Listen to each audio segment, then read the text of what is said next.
The ship dropped out of transit so hard that my teeth clicked together. Red light washed over the corridor. A low horn sounded 3 times, which on a Vantrell vessel meant one thing only. Something outside the hull was worth being afraid of. I grabbed the rail and pulled myself toward the briefing deck, boots sliding on the metal floor, my heart going fast even though I did not yet know why. I am Daniel Cross. Out of every human who could have been picked for this posting, it was me, a maintenance and survey technician, somehow standing on a ship called Kessen's Path, crewed almost entirely by a species called the Vantrell. They were tall, narrow-shouldered people with smooth gray skin, quick black eyes, and a habit of moving in short, careful steps, like the floor might bite them if they trusted it too much. I liked them. They were polite, clever, and endlessly serious about danger. That last part was about to become a problem. The briefing room was already full when I got there. Commander Yorick stood at the head of the table, her long fingers pressed flat against a glowing display. Beside her stood Thal, the ship's survey officer, a Vantrell whose voice always shook a little when he was nervous, which was often. "Cross," Yorick said without turning. "Sit. You need to hear this before we reach orbit." I sat.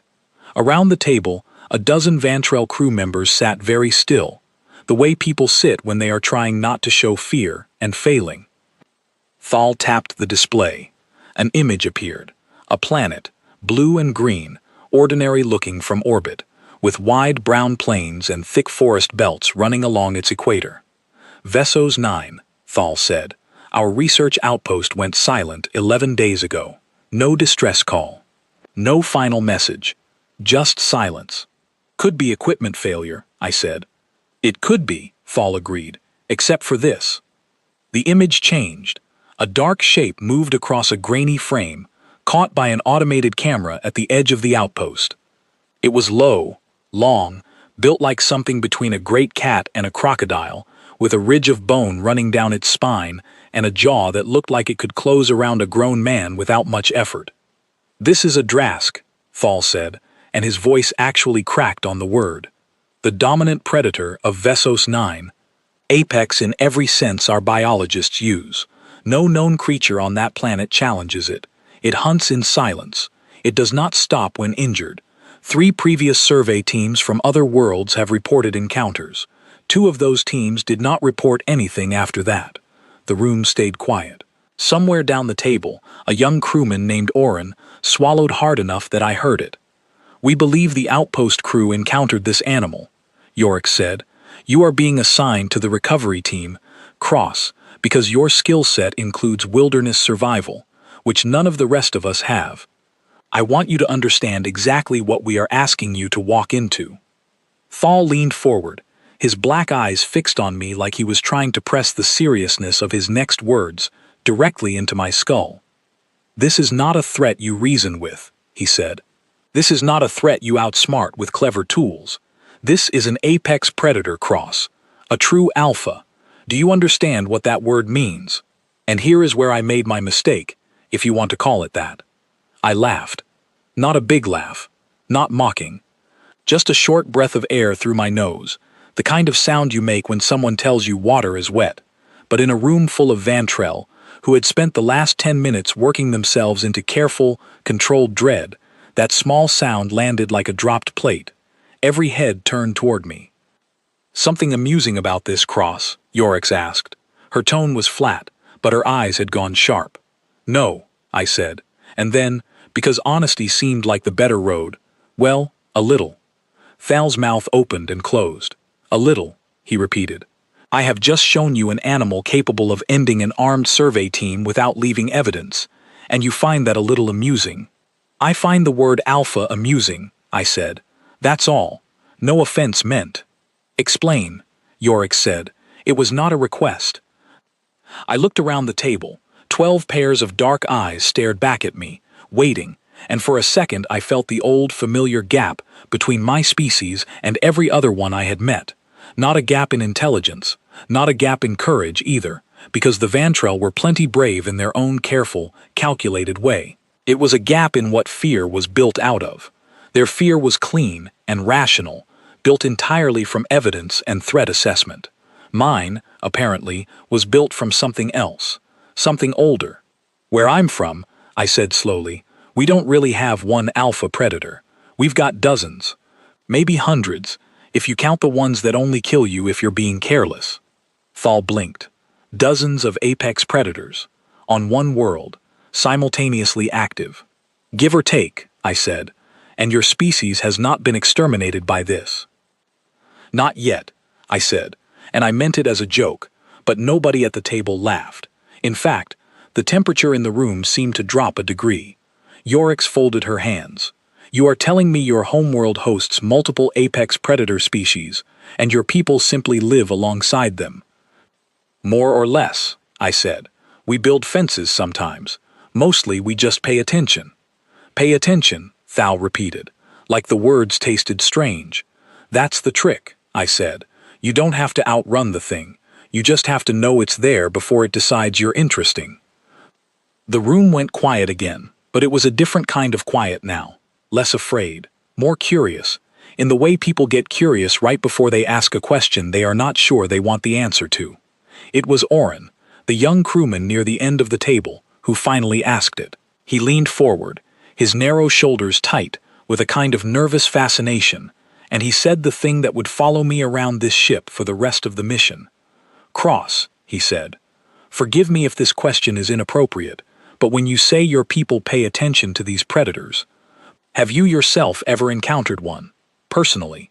I thought about lying. I really did, for about half a second, because I could already feel where this conversation was going, and some small, sensible part of me knew that the honest answer was going to make things worse before it made them better.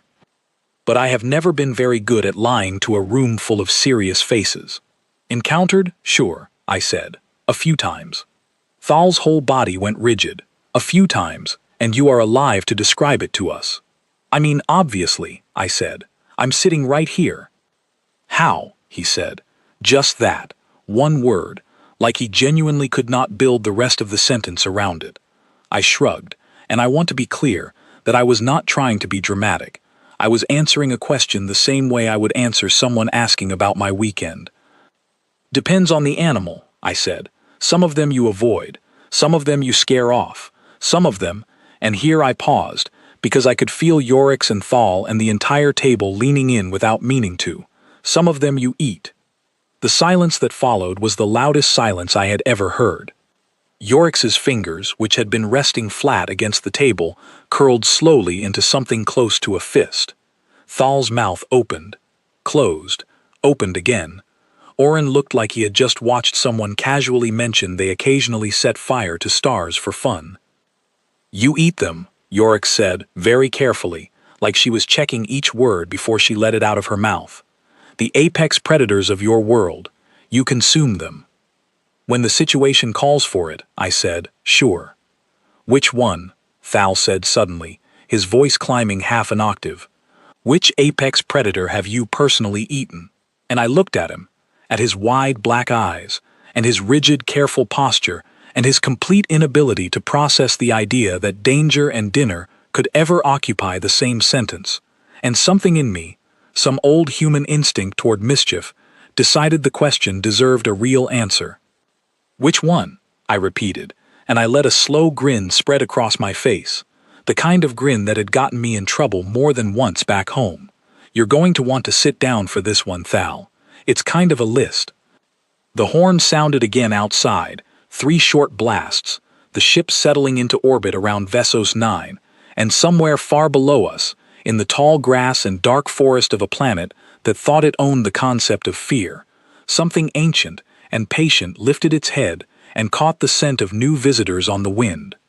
But up here, in the briefing room, 12 Vantrell crew members sat frozen around a table, waiting for a human to finish laughing long enough to answer a question that was about to change the way an entire species thought about mine. I took a breath. Okay, I said. So there's this animal we call an alligator. Thal did not sit down. He remained standing, arms folded tight against his narrow chest, staring at me like I had just claimed to breathe fire. An alligator, he said. Describe it. Long body, short legs, jaws that can crack bone like a dry stick, I said. Skin like armor plating. Older than most things on my planet. older than the mountains in some places. It doesn't chase you across open ground, because it doesn't have to. It waits, sometimes for hours, sometimes for days. Then it moves once, fast, and it's over before you understand what happened. That, Thal said slowly, sounds like an apex predator. It is, I said, one of several, where I grew up. And you have eaten this creature. My grandfather used to make a stew out of the tail meat, I said. Tasted a little like chicken, if chicken lived somewhere much angrier. Oren made a small sound that might have been a laugh trying to escape past pure disbelief. Yorick silenced him with a glance, but I noticed her own composure had cracked slightly, one eyebrow raised just a fraction higher than Vantrell usually allowed themselves in front of a commanding officer. Continue, Yorick said. You said this was a list. So I gave them the list. I told them about sharks, the ones that patrol coastlines with rows of teeth, built for a purpose and nothing else. Animals so efficient at their design that they had barely changed in millions of years because there was nothing left to improve. I told them how people still swam in the same water those sharks hunted, how surfers floated past dark shapes some mornings and simply decided the odds were worth it. I did not mention that Shark had, on one particular boat trip with my uncle off the coast of a place called Cape Cod, ended up seasoned and grilled over a fire on a beach, because by that point Thal had both hands pressed flat against the table like he needed it to stay upright. I told them about bears, the big ones from the cold northern places, animals that could tear through the side of a vehicle if properly motivated, animals that people still hiked past every single day with nothing more than a bell on their backpack and a story to tell afterward. I mentioned, carefully, that certain kinds of bear meat, prepared correctly, made a very good sausage. A sausage, Yorick said, in the tone of someone repeating a word from a language she was only now realizing she had never truly understood. A sausage, I confirmed. I told them about wild boar, animals with tusks long enough to open a grown man from hip to shoulder if he was careless. Animals that traveled in groups and had been known, in certain regions, to chase hunters up trees and simply wait them out. I told them how my own father used to hunt them with nothing more than a rifle, a dog, and an almost suicidal amount of patience, and how the meat from a good boar, roasted slow, was one of the finest things I had ever eaten in my life. By this point, Thal had lowered himself very slowly into a chair, as though his legs had quietly decided they were no longer interested in supporting the rest of him. You are describing, he said, a species that treats its own apex predators as a food source. More or less, I said. Look, I'm not saying it's easy. People get hurt. People die. Sometimes. It's not a game. But it's also not this. And I gestured at the frozen image of the Drask, still glowing faintly on the display behind Yorick's. This idea that an apex predator is something you can only run from or die to. Sometimes it's just something you have a complicated relationship with. Respect, mostly. Fear, sometimes. And occasionally, dinner. Yorick's was quiet for a long moment. When she finally spoke, her voice had lost some of its earlier sharpness and gained something else instead. Something careful and considering. Your species did not evolve at the top of your world's hierarchy, she said. It was not quite a question. No, I said. For most of our history, we were somewhere in the middle. Big cats hunted us. So did other things. We weren't the strongest animal on the planet. We weren't the fastest.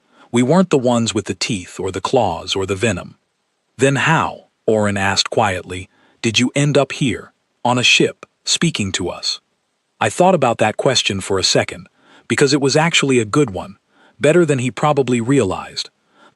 We got smart, I said. We got stubborn. We figured out fire and tools and how to work together in groups larger than any predator could organize against.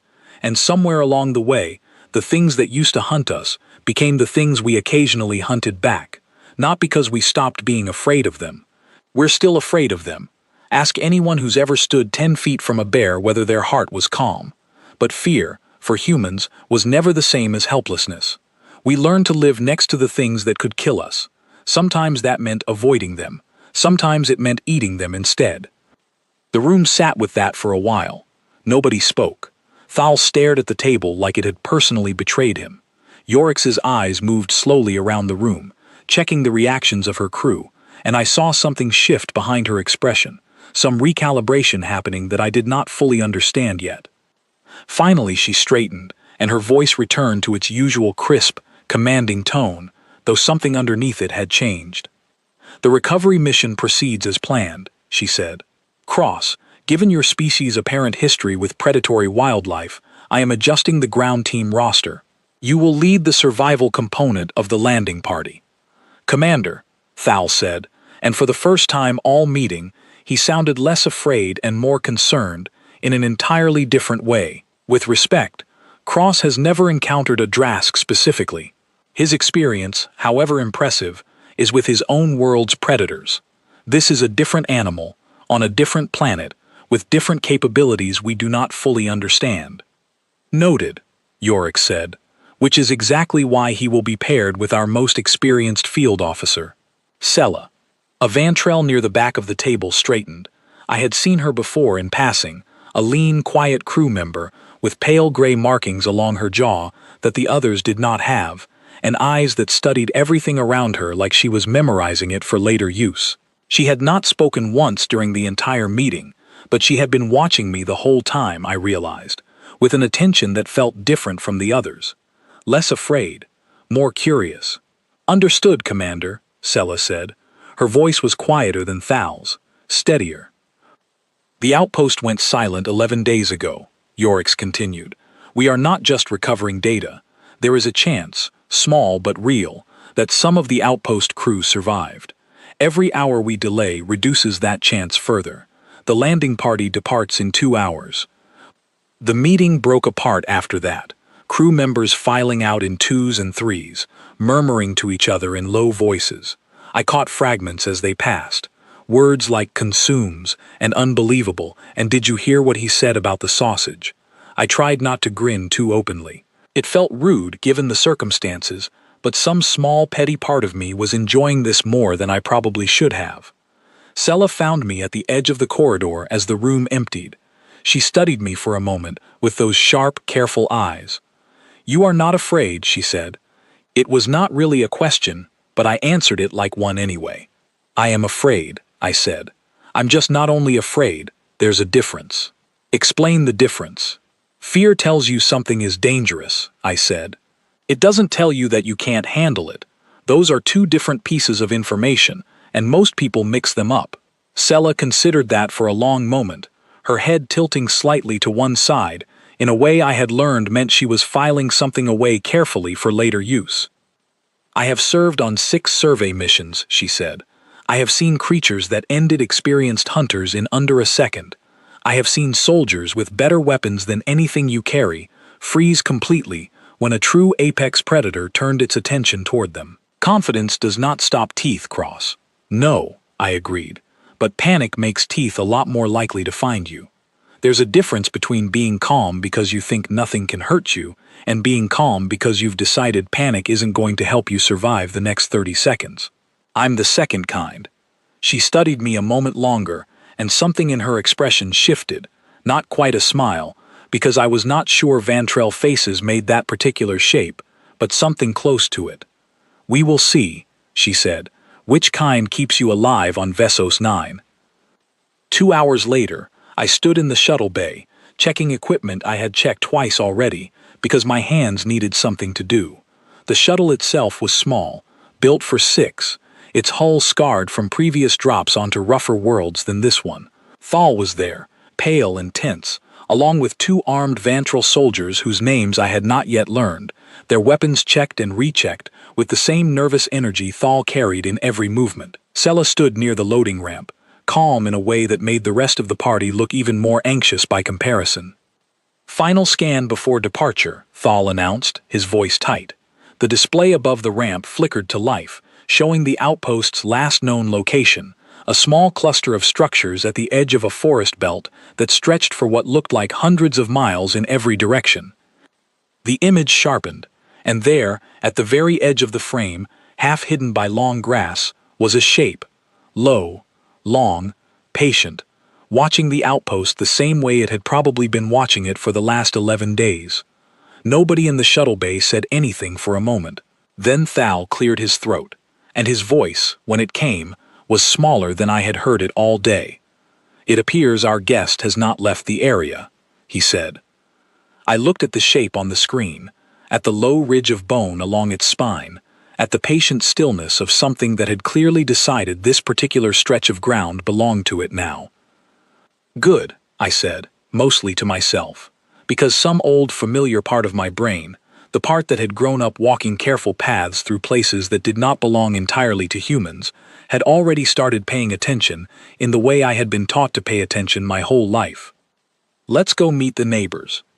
The ramp closed, the engines whined to life beneath us, and somewhere far below, in the tall grass at the edge of a silent outpost, something ancient lifted its head and turned toward the sound of our descent. The shuttle touched down 200 meters from the outpost, close enough to walk, far enough that Yorix had insisted we not land directly on top of whatever was waiting for us. The doors opened onto air that smelled like wet stone and crushed grass, thick with a kind of green, growing heat that clung to the back of my throat. Vessos 9 did not look like a nightmare planet. That was the strange part. The sky above us was a pale gold color, streaked with high clouds, and the grass stretching out toward the tree line moved in slow waves whenever the wind pushed through it. If someone had shown me a picture of this place without any context, I would have called it beautiful. "Movement sensors show nothing within 200 meters, Thal said, reading from a handheld display, his voice tight enough that I could hear his pulse in it. "That does not mean nothing is here. It means nothing is choosing to be detected." "Copy that," I said, and I meant it as agreement, but Thal flinched slightly at my tone anyway, like he had expected more fear from me and was unsettled by its absence. Sela moved up beside me as we started walking, her steps quiet and economical, eyes constantly moving across the tree line, the grass, the ground beneath our feet. "You are reading the terrain," she said. It was not a question. "Habit," I said. "Where I'm from, you learn to read ground the same way you'd read a face. Grass that's been pressed down recently looks different from grass that's just grown that way naturally. Broken branches at a certain height tell you the size of whatever broke them. Tracks tell you weight, speed, whether something was relaxed or in a hurry. And what is the ground telling you now?" I crouched near a patch of grass just off the path, flattened in a long, smooth line that curved gently toward the tree line to our left. "Something heavy came through here recently," I said. "Low to the ground, not rushing. This isn't a chase trail, this is a patrol trail, something that walks this path regularly, the way you'd walk a hallway in your own house." Thal's grip on his weapon tightened. "The Drask. Maybe," I said, standing back up. "Or something else that lives here too. Either way, we're not the only ones who've noticed this path exists." We reached the outpost 20 minutes later, and the moment we stepped through the perimeter fencing, I understood why the mission had gone quiet. The outpost had not been destroyed. That was almost worse, somehow. The structures stood mostly intact, their walls unbroken, their equipment still in place. But everything was covered in a thin layer of dust and pollen that told me nobody had touched anything in a long time. A supply crate sat open near the main building, its contents scattered but not looted, like whoever had opened it had simply stopped what they were doing halfway through and never come back. "Life signs," Thal said, scanning the area, his voice barely above a whisper now. "Negative. No life signs detected in the immediate structures." "That doesn't mean they're gone," Sela said. "It means they are not here. There is a difference." We split into two groups, Thal and the soldiers checking the main building, while Sela and I moved toward the smaller structure at the edge of the compound, a storage shed with its door hanging slightly open.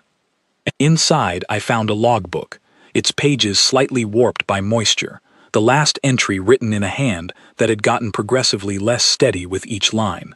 Sela read over my shoulder, translating quietly as she went, her voice tight.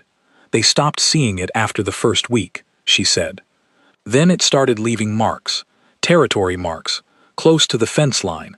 Then it stopped leaving marks and started watching instead. The last entry says it hasn't attacked. It hasn't needed to." What does that mean? I asked. It hasn't needed to.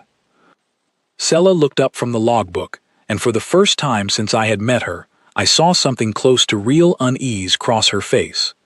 I believe, she said slowly, that it has been waiting for something. Patience like this, in a predator, usually means it is not hunting out of hunger. It is hunting out of territory. It considers this outpost part of its ground now. It has simply been waiting for a reason to act on that. And we just gave it one, I said quietly, by landing here. We found the missing crew 20 minutes later, and it was not the discovery I had been dreading. A narrow tunnel ran beneath the storage shed, hand-dug, its entrance cleverly hidden behind a shelving unit that had been pushed aside just enough to slip through.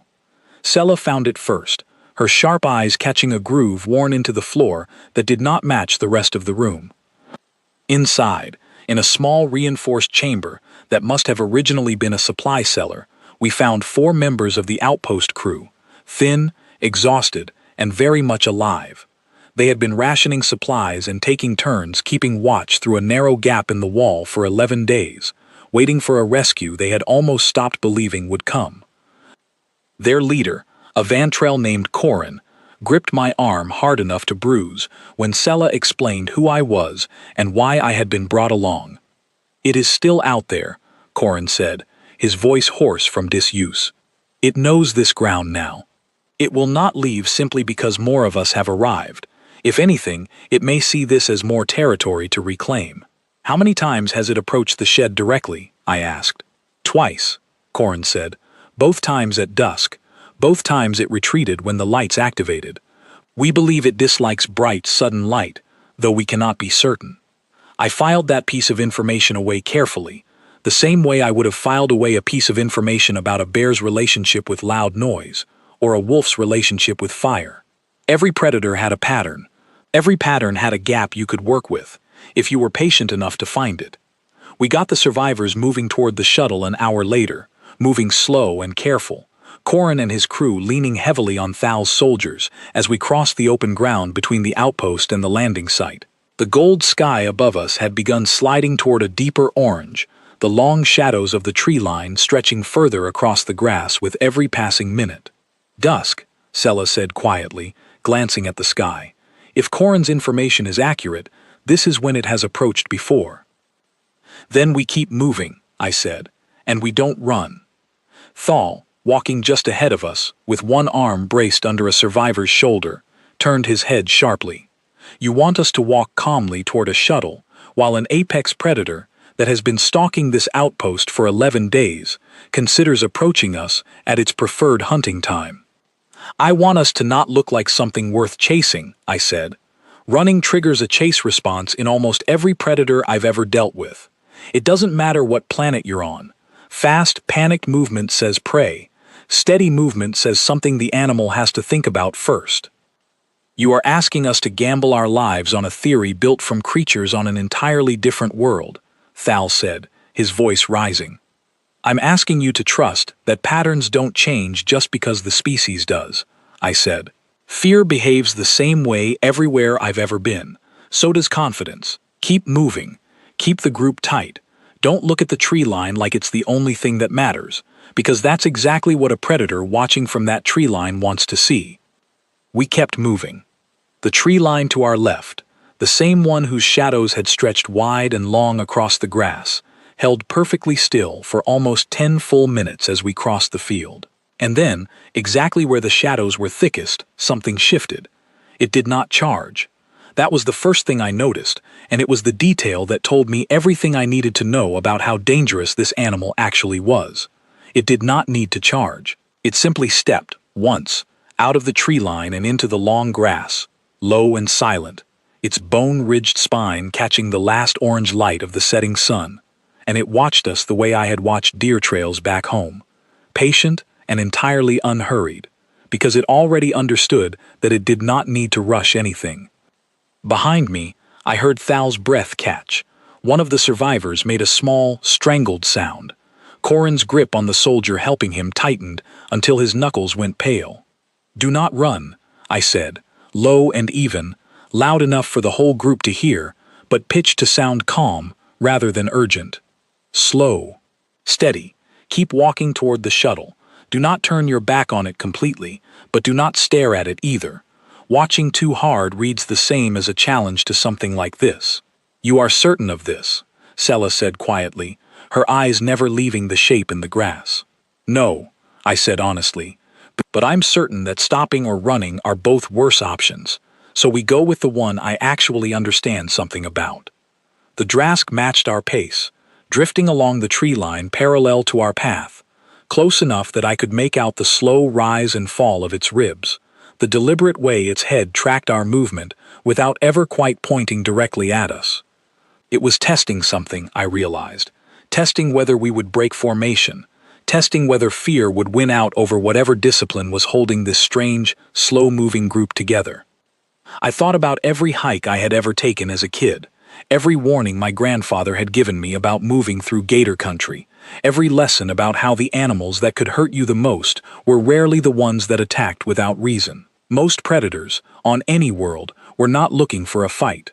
They were looking for the easiest possible outcome, and a group that refused to look easy usually got left alone. We were 40 meters from the shuttle when the Drask finally made its move, and it was not the move I had expected. It did not lunge. It did not close the distance. Instead, it let out a sound, low and rolling, something between a growl and a deep exhale, and it stopped walking entirely, standing perfectly still at the edge of the tree line, watching us continue toward the shuttle without following any further. It's not pursuing, Sella said, disbelief plain in her voice. It got what it wanted, I said, still walking, still keeping my pace steady, even though every muscle in my body wanted to break into a full run toward the shuttle ramp. We didn't run. We didn't panic. From where it's standing, chasing us probably isn't worth the effort anymore. Predators don't usually waste energy on prey that doesn't act like prey. We reached the shuttle without further incident, the ramp lowering the moment Thal's signal reached it, the survivors half carried, half guided up into the safety of the hull. I was the last one aboard, and I paused for just a second at the top of the ramp, looking back across the darkening field toward the tree line where the Drask still stood, watching us go. It held my gaze for a long moment, and something about the stillness of it, the patience, reminded me so strongly of standing at the edge of a swamp back home, watching a shape in the water that could have moved and chosen not to, that I almost laughed out loud right there on the ramp. Instead, I gave the animal a small nod, the same nod I would have given any dangerous thing that had decided, for its own reasons, not to make this night any harder than it needed to be. Then the ramp closed, and the shuttle lifted off the ground of Vessos 9, carrying 4 exhausted survivors, 1 deeply shaken survey officer, and a group of Vantrell crew members who were beginning, slowly, to understand that the universe's idea of an apex predator and mine were built from very different materials. Back aboard Kessen's Path, the medical bay was busy for almost 2 hours.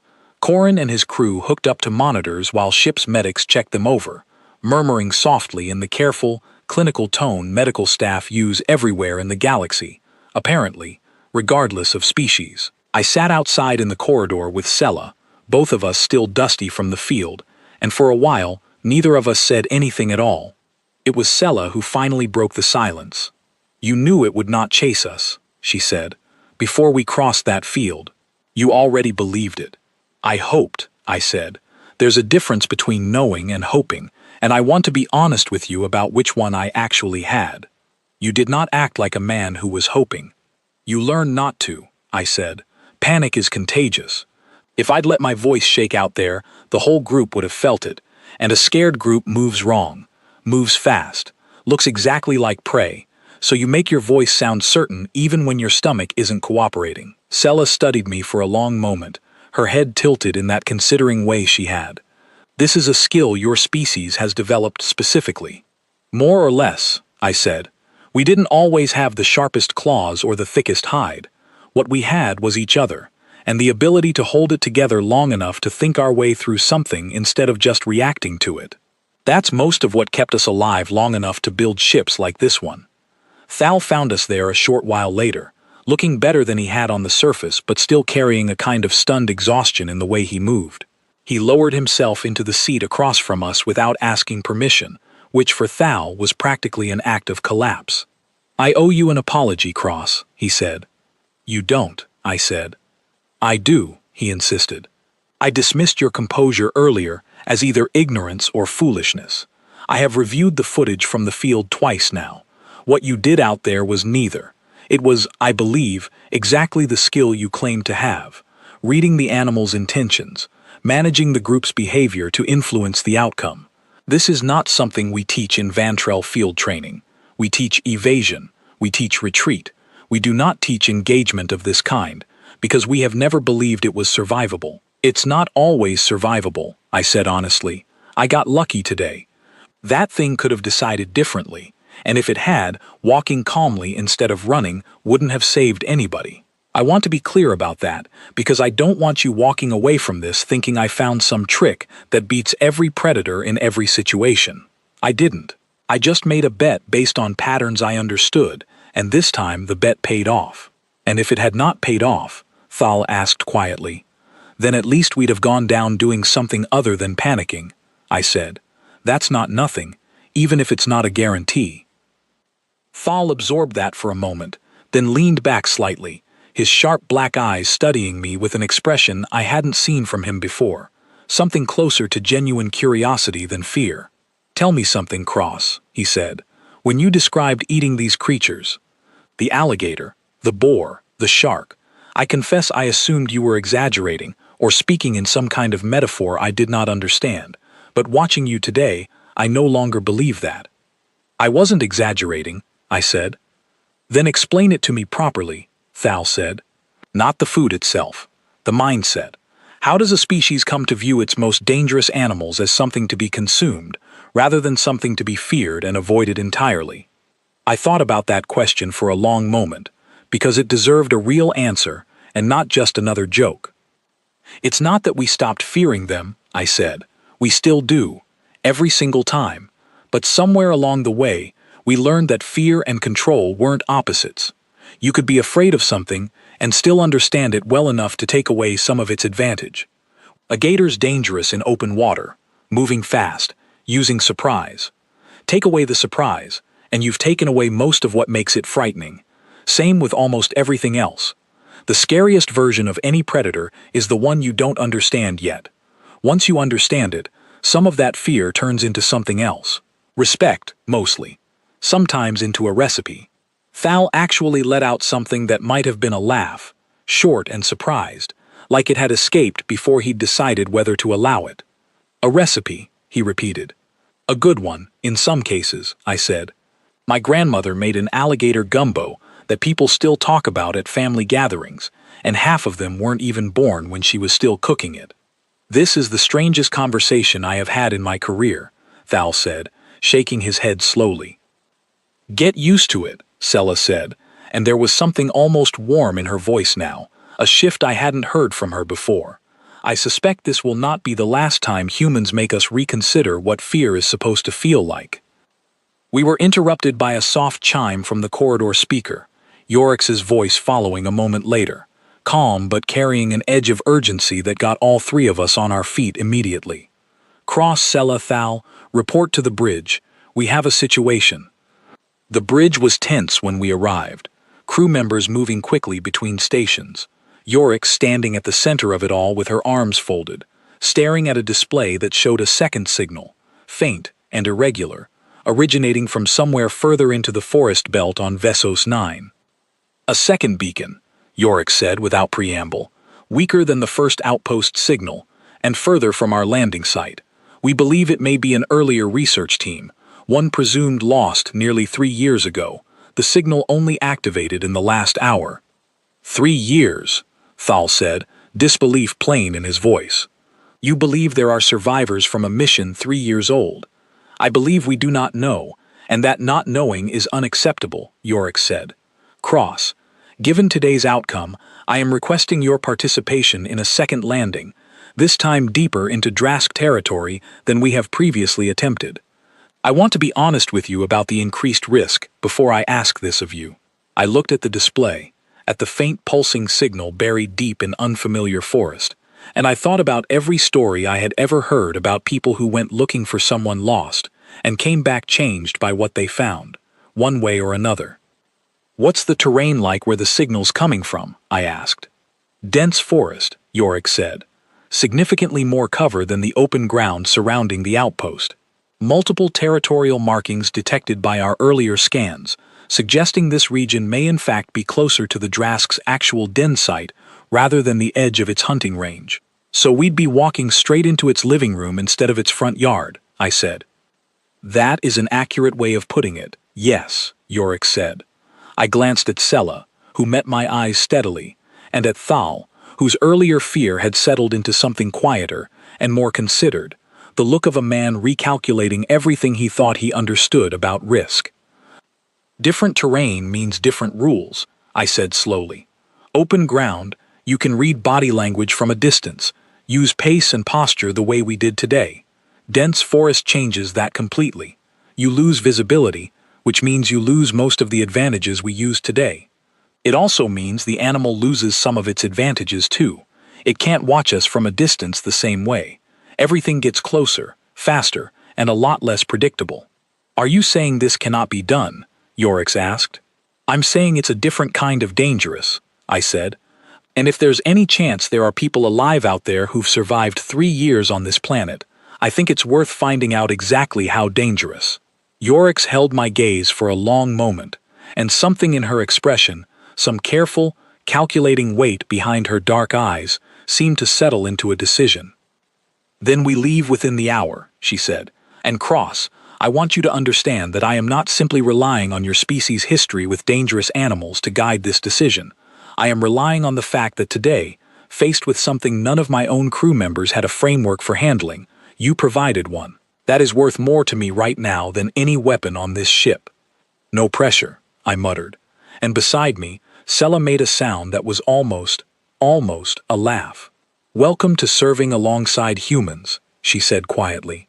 "I understand this feeling only grows more familiar." We assembled at the shuttle bay less than an hour later, the same team as before, minus Corin's group, who remained under medical observation, plus 2 additional Vantrell soldiers carrying heavier equipment than the first trip. Thal checked his gear methodically, still nervous, but with a steadiness underneath the nerves that had not been there during our first briefing. "Cross," he said, as we boarded the shuttle, "for what it is worth, I am glad you laughed at me this morning." "That's a first," I said. "It forced me to ask a question I would not have otherwise asked," he said, "and the answer to that question may well save lives tonight. I find I am willing to overlook the insult to my dignity, given the circumstances." I grinned at him as the ramp closed behind us, the engines beginning their low whine beneath our feet. "Don't worry, Thal," I said. "There's plenty more where that came from." Outside, the gold sky of Vessos 9 had turned to deep violet, the forest below waiting, patient and unreadable, for whatever we were about to bring into it. The forest swallowed the shuttle's landing lights the moment we stepped onto the ground, thick canopy overhead cutting the violet sky down to thin scattered threads of fading light. The air here felt heavier, damp and green, and every sound seemed to arrive from 3 directions at once, bouncing off trunks and dense hanging vines until I could not tell which direction anything had actually come from. "Signal is 400 meters north," Thal said, voice low, his handheld display casting a faint glow across his face. "Territorial markings increase in density the closer we get. I recommend extreme caution from this point forward." "Copy that," I said, and this time I meant it without any of the earlier lightness in my voice. Open ground had given me room to read the situation from a distance. This close, dense forest, low visibility, this was not a place where confidence alone was going to carry us through. We moved in a tight formation, Sella just ahead of me, reading the ground the way I had taught her that afternoon, pausing every few meters to check disturbed leaves, broken low branches, patches of ground pressed down by something heavy passing through recently. "Multiple trails," she said quietly, crouching beside a wide, muddy patch. "Not one Drask. I count at least 3 distinct sets of tracks, different sizes." That stopped me cold. 3. "A mated pair, possibly, an offspring," Sella said. This would explain the intensity of the territorial marking Thal's scans detected. We are not simply near a Drask's hunting ground, we may be near an active den site. That changes things, Thal said, his voice tight. It changes things, I agreed, but it doesn't change the mission. Somewhere ahead of us there might be people who've survived 3 years on this planet. If they found a way to live this close to a den site for that long, they learned something we haven't yet. I want to know what that something is. We pushed forward, slower now, every sense straining against the thick, close darkness of the forest. The signal grew stronger as we walked, until finally, through a gap in the trees, I saw it. A structure, half buried into a hillside, covered in vines and creeping moss, so thoroughly that if the beacon hadn't been blinking faintly from a jury-rigged antenna on its roof, I would have walked straight past it without noticing it was there at all. "Contact," Thal whispered, and then, from the shadows near the structure's entrance, a voice called out, rough with disuse, but unmistakably alive. "Do not fire," the voice said, in careful, halting Vantrell standard. "We are unarmed, we are the ones you're looking for." 2 figures emerged slowly from the entrance, thin and weathered, their clothing patched together from what looked like scavenged outpost supplies and forest materials both. One was Vantrell, the other, to my genuine surprise, was human, a woman with sun-darkened skin and steady eyes, standing with the careful, measured posture of someone who had spent 3 years learning exactly how to move through a place like this, without drawing unwanted attention. "Name's Marie Fallon," she said, looking at me with something between disbelief and enormous relief. "Didn't think I'd ever hear another human voice out here again."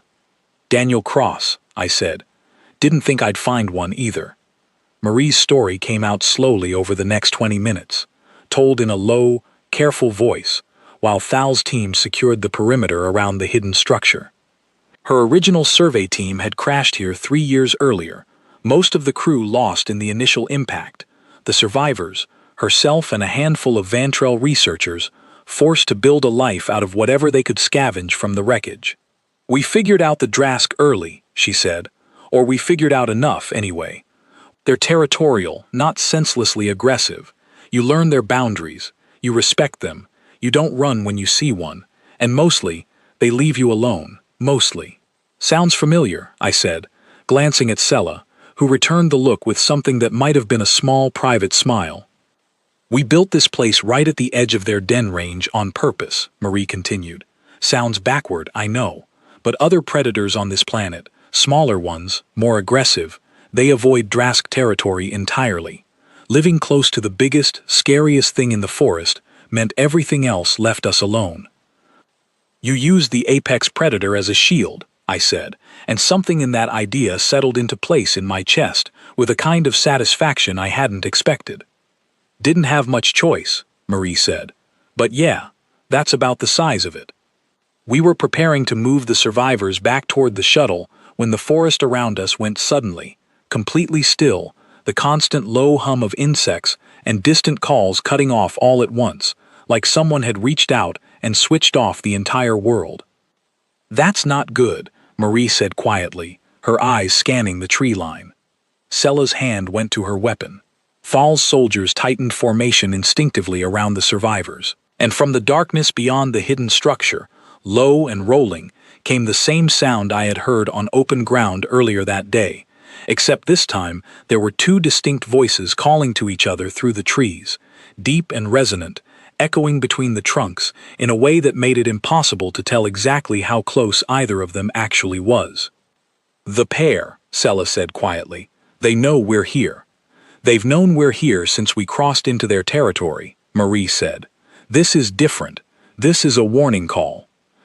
I thought fast, running through everything I had learned that day, everything Marie's 3 years of survival had apparently taught her, trying to fit it together into something we could use in the next 30 seconds.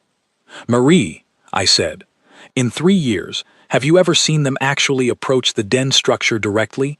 "Once," she said. "When we first arrived, before we understood the boundaries, we were inside their claimed range without knowing it. They came close enough to see, made that same call, and we froze completely. Didn't move a muscle. They circled twice and left." "They were testing whether you understood the boundary," I said, "whether you'd back off or push forward." "That's my theory too," Marie said. "Then we don't push forward," I said, turning to Thal.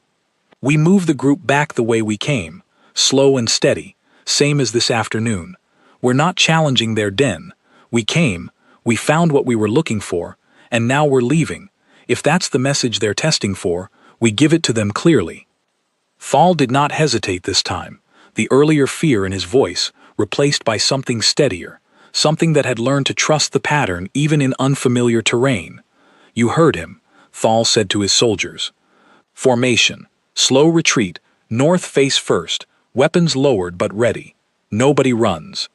We moved as one group, tight and careful. Marie and the other survivors flanked protectively in the center, back through the dense trees the way we had come. The calls continued behind us for a while, deep and resonant, tracking our movement without ever quite closing the distance. And then, gradually, the forest's ordinary night sounds began creeping back in around the edges, insects and distant calls filling the silence again, and I understood, the way you understand a held breath finally being let out, that the pair had accepted our retreat as exactly what it was meant to be. We reached the shuttle an hour before dawn, exhausted, dirt-streaked, and entirely, gratefully alive.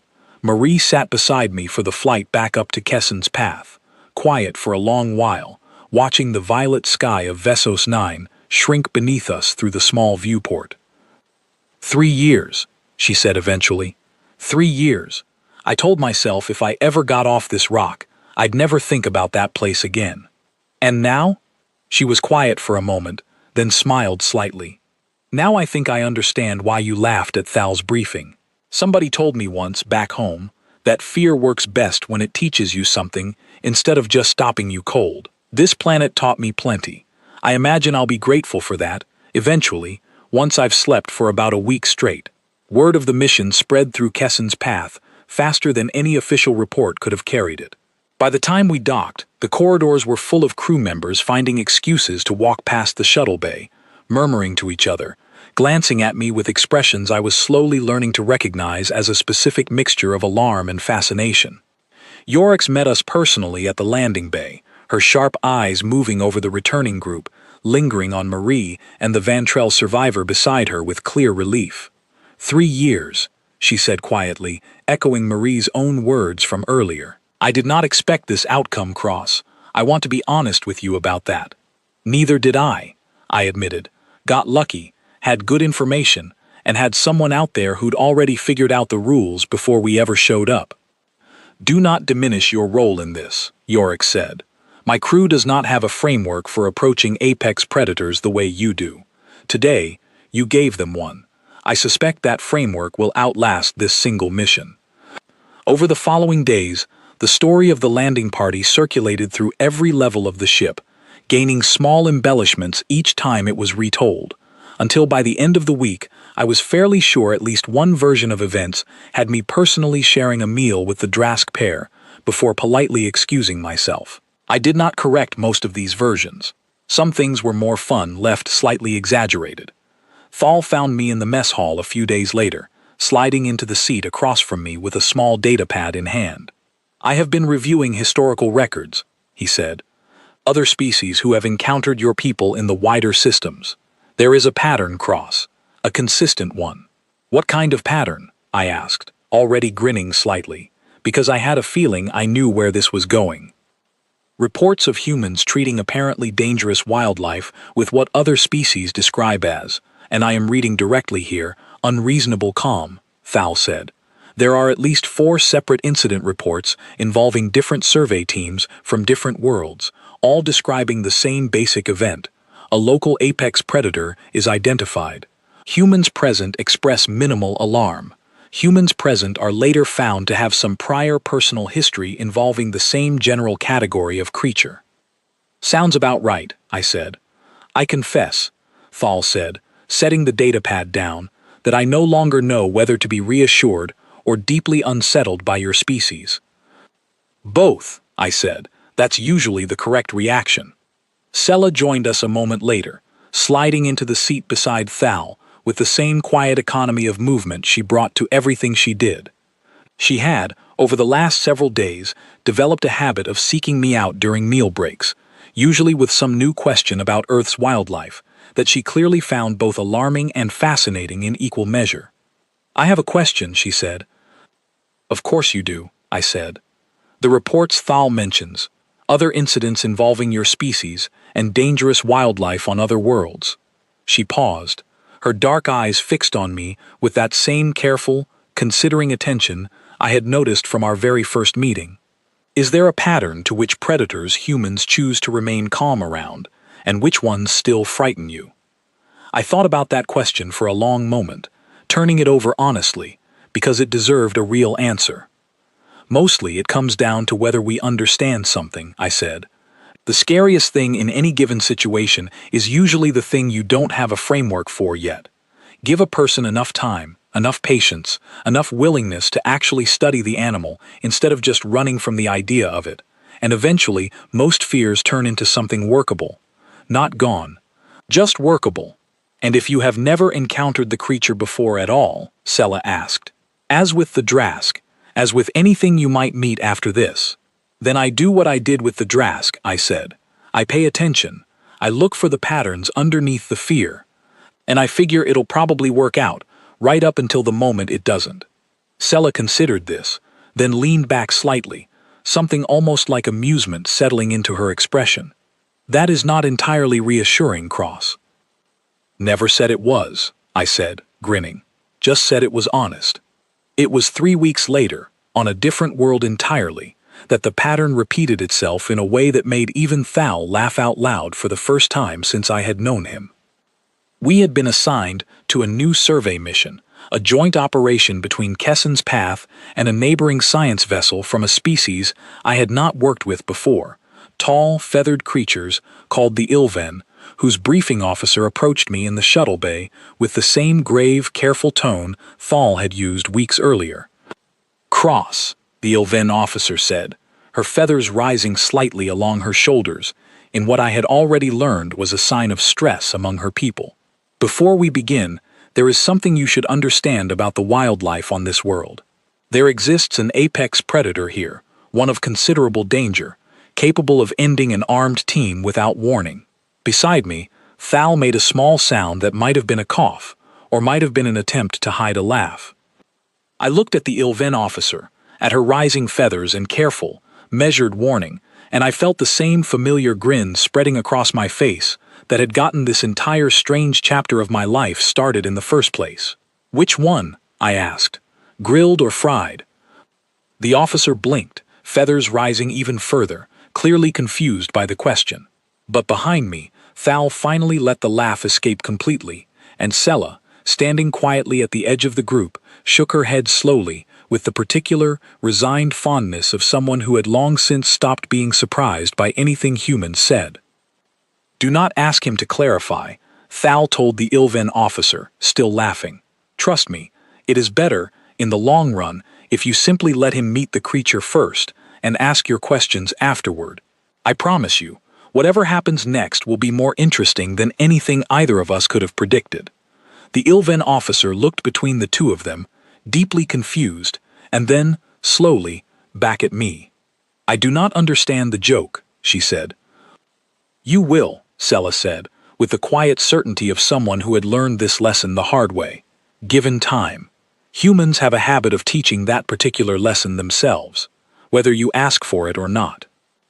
And as the shuttle doors opened onto yet another unfamiliar world, another tree line full of unknown shadows, another apex predator waiting somewhere out there to learn exactly what kind of visitors had just arrived, I found myself thinking, not for the first time, that the universe had a great many terrifying things hiding in its forests and its oceans and its dark places. But somewhere along the long, strange road that had brought my species this far, we had learned something the rest of the galaxy was only now beginning to understand. Fear was never the end of the story. It was just the beginning of a very long, very patient negotiation. And humans, whatever else you wanted to say about us, had never once walked away from a negotiation without at least asking what was for dinner.